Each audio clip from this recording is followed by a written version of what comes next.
Alright guys, we're in here. We've got a little bit different setup today than we normally do. As you can see here, got a big barn here.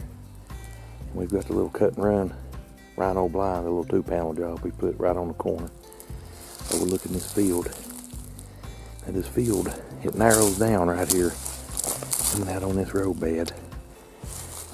Right up there above us is where our tree stands are at, where Tyler missed that big one.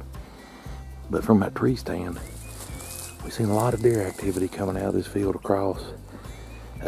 Right down here, probably about 15 yards in front of the blind, some bucks making scrapes. They've come out this road bed right here, cut down into the field. So it's a nice little pinch point or funnel for these deer. We've got the wind blowing up the hill. Hopefully that won't change direction on us. So we've got everything set up. Got the longbow. If the wind cooperates with us, we have some deer come through this little pinch point, we may very well have an opportunity here. So we're gonna get settled in and see what happens. We got maybe about a couple hours till dark, so everything's set up.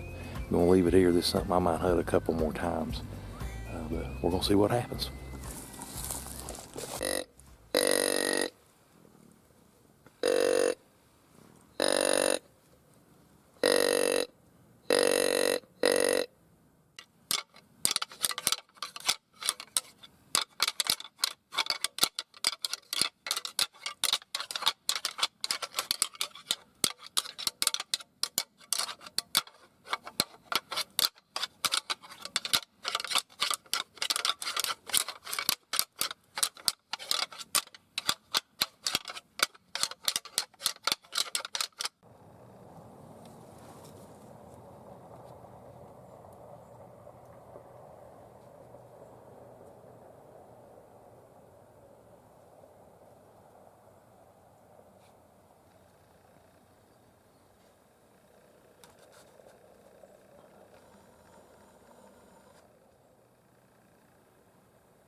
Well, not a bad morning. Pretty nice little 6-pointer for Longbow standards. Small spike, and it looked like another tall spike, maybe 6 or 8 inches. I didn't get it on camera, but I was really thinking this little panel blind hugged up next to this barn on the side. I really didn't think the deer would notice it that much. The does last night, as soon as they got to the corner, they picked the blind off. That 6-point this morning was going to come probably within 15 or 20 yards, crossing into this road bed next to me. And when he got to the spot about where the does did, he picked the blind off. The wind was good. There was a little brush pile right here. I thought that would, kind of brush the blind in a little bit. It's kind of a tough little spot to hunt. The reason I picked here instead of over an edge of the woods across that 20 yards over there is the wind predominantly blows this way to my face, away from the field, which it would down there too. But a lot of the deer that I've seen come off, if you can see the road bed there, come off that road bed into this field. And if I'm over in the woods, my wind would cut them deer off. So I want to make a change. I want to actually get the blind over here in the edge of the woods and get it more brushed in where they can't notice it. If the wind cuts the deer off coming into the field from the top, then so be it. The majority of them's coming out this way. So it's pretty brushy over there. I'm gonna set it up.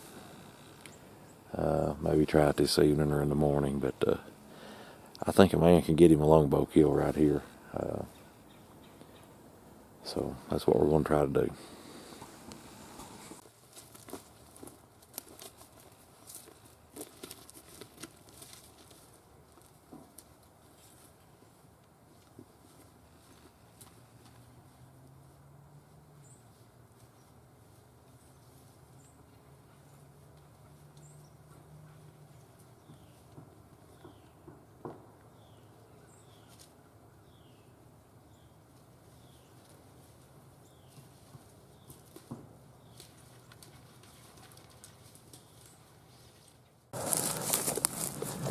Alright guys,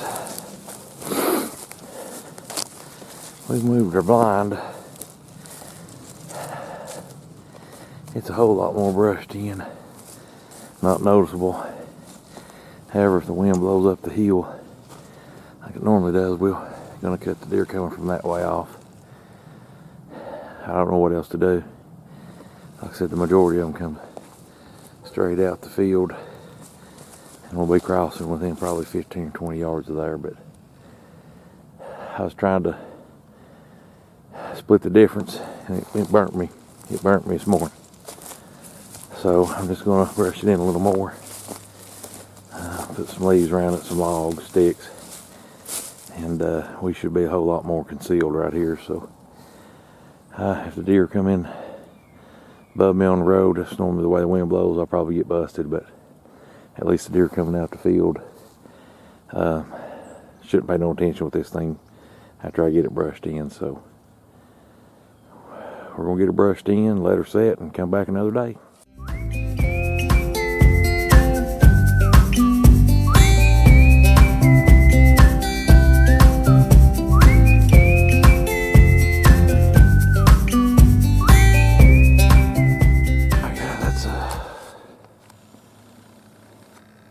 About as good as we can get her.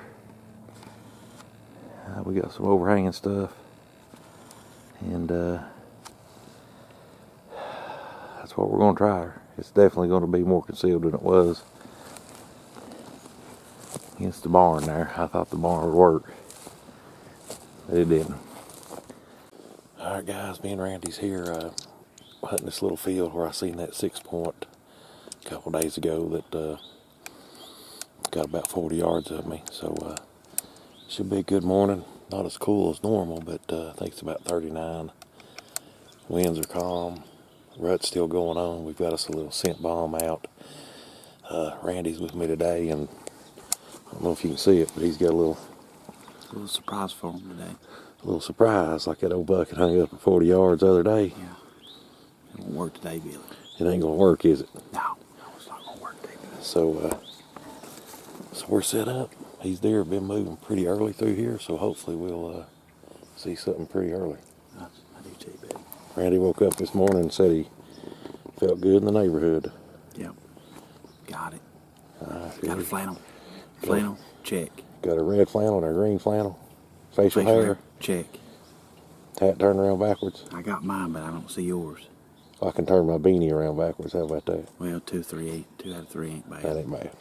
That's at least worth a 4-pointer spike, ain't it? I'm with that.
Oh my God.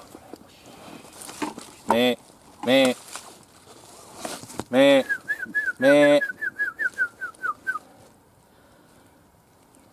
you go, Randy. There you go. There you go. You missed her too. I think I missed too. Jeez, damn it. I shot right over the bank. How did that happen?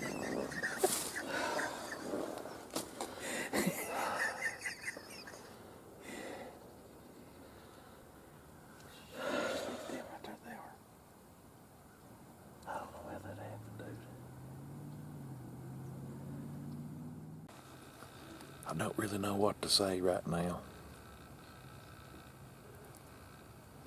We've had 5 does within, I don't know, 15 yards or so. The biggest doe, just right to my left, as you seen, got drawn back. Anchor felt good, back tension felt good. I had the tape on the arrow. At 15, I've got to put on its chest line, that's where I had it, and sailed her straight across the back. Straight across the back. Man, how exhilarating. I wasn't even the one shooting. It's traditional stuff. Not easy. Not for me. It may be for some of you guys. It ain't for me. Of course, I'd say we're still fairly new to it. Yeah. About a year. Yeah, some people hunt 5-6 years before they get one in. Yeah, one of our good buddies, JP, killed a 4-point this year in hunting. I think he said it took him 5 or 6 years to get that. Yeah. I've had opportunities this year. I've had my 3rd shot at a deer. 2 does, 1 buck. Man, how fun that was.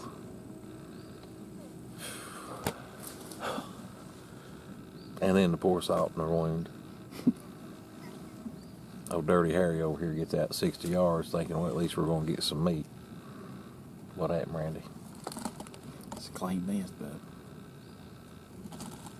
Hey, we're good at that. Boy, we don't just miss it outdoors, I guess. Yeah. It's real hunting right here. You can't Photoshop this stuff, man. You got to keep it real. No, I promise you these misses are not Photoshopped. No, they're for real. They are real, authentic misses. Yeah. So it's a lot of people would be too ashamed to put some of this stuff on camera, but Not us. Not us, buddy. We're keeping it real. Well, I mean, that's the real deal. Mm-hmm. You hunt, you're gonna miss. You're gonna make some marginal shots along the way, and that's the thing. We always practice or preach about practicing with your equipment. We do. Yeah. Every day or two, I'm in the backyard shooting, and like me and Randy's talking about earlier, 99 times out of 100, Oh, I've seen you make that shot. I make that shot right in the heart every time in the backyard. Yeah. But this ain't the backyard. In the backyard, your heart ain't going 1,000 miles a minute, and you're buying crazy, and 10 eyeballs on your blind at 15 yards away. Yeah. Yeah. I seen your tip of your area. You brought that, didn't it? Right Was here. it shaking? Yeah. I was nervous. It got me nervous when I seen you. You know what I'm saying? Yeah. And I know it was just a doe, but No, it's awesome. it felt like a 10-point buck to me. Yeah. And the quest continues. It continues. You know, you sitting there with a rifle when that happens. As soon as they got across that log down there, you're shooting. Oh yeah, as soon as they over. step in the field with a rifle, you shot if you want to kill a doe. And it's over. But this right here, man. I mean, we had this whole thing, it unfolded for 20 minutes or more before they fed over in the range. Yeah. And then for probably 4, 5, 6 minutes they were in range, but none of them was turned broadside for a shot. Yeah. They was either facing us or turned away, or That got super excited, right? it got intense when they got so close, because at any moment they could catch movement, catch a whiff of you, even though the wind was right, but you just don't know. Yeah. Think this blind's out of place, anything. Yeah. And I'm going to say the little old Rhino Cut and Run 2-panel job, It did good, man. we do have it brushed in just a little bit, but this only been here like 2 days. Yeah. And they had no idea. I think they looked up twice Yeah, maybe. and went straight back to feeding. So Yeah. nice little blind for just something lightweight to throw up. Yeah. Kind of conceal you. Yeah. Man, I'm telling you, Billy, that was so fun right there, man. Up until I seen the arrow sail across the back, it was a lot of fun. It was still a lot of fun, but Oh, that's so. This is. if you want to give a deer a fair chance, get you a traditional bow. Words can't describe this, man. How much different this is from even compound hunting. Oh yeah. You know. Well, it turns shooting at a doe into a trophy hunt, really. Yeah. Yeah. Now, once you get a few under your belt, you may change that, or you may aim your sights a little higher. But right now, I'm looking for anything legal. Yeah. They wouldn't be no problem. Me bust a buck tag on this right here, little old bitty 3 1/4 inch spike. Yep. No problem. I wouldn't even think twice about it. Yep. But we still got some time. It's only like 9:30, so we're gonna hang in here a few more hours. We've traded seats. Randy's in the bow seat. I'm in the pistol seat. So maybe we change our luck a little bit. I don't know about all that, but I know one thing. This is fun, man. It's brought the fun back to hunting. Oh yeah. I can't tell you how many does of my lifetime I've killed, or small bucks with guns or something, but it won't mean near as much as No. if and when I finally connect with that. Yeah. And we're going to connect. Well, see if we can get some.